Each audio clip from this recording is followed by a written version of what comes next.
All right, so again, we're going to be looking at the strengths of the colonies.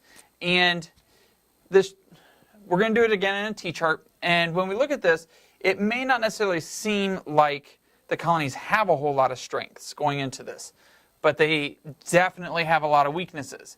But we're going to see how those strengths are going to be the core of what becomes England's undoing. So let's take a look at this.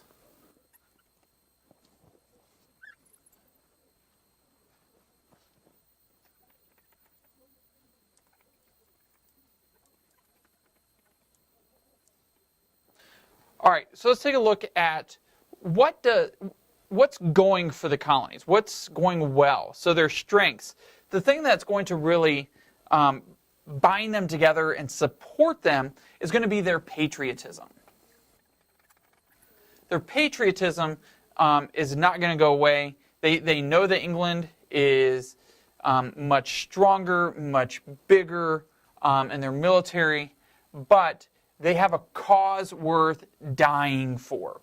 So the patriotism is going to be one of America's greatest strengths in fighting for their independence.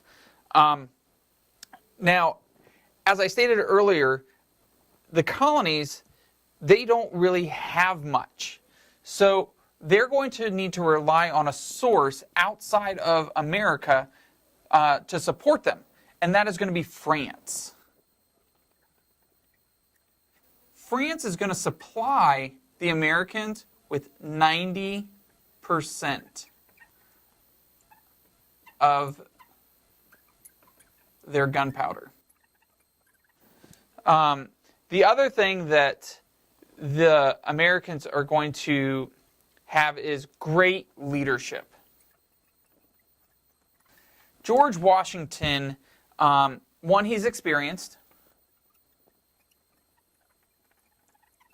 and he also has a way of inspiring courage and confidence in his troops.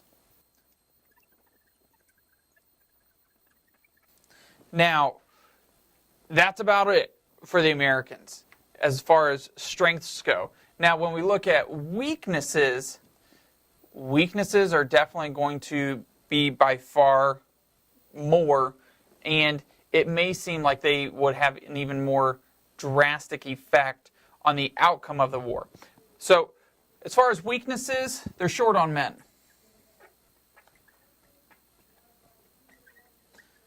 And not only are they short on men, because they never have more than 20,000 people at a time. Never more than 20,000 troops.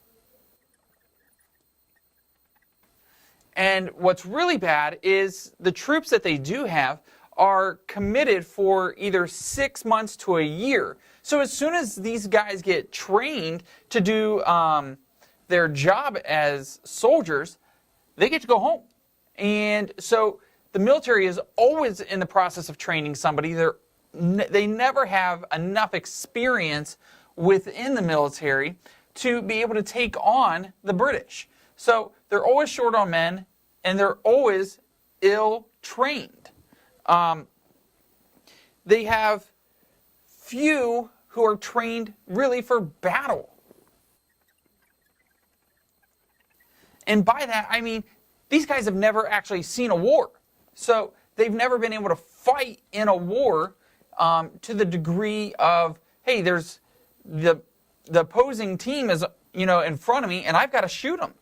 And so what ends up happening is a lot of the colonists, when they're put in that situation, they essentially turn and run. And they're too scared to do what has been called upon them to do. So they're always dealing with a shortage of guns and gunpowder.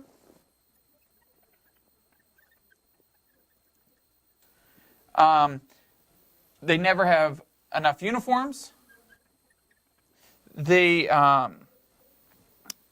also have a shortage of money.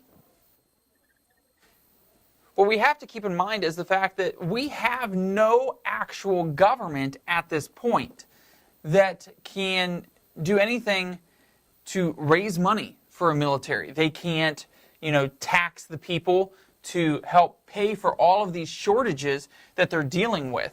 And the government that is here actually, it really doesn't have any sort of power to it, other than saying we need to be free of England.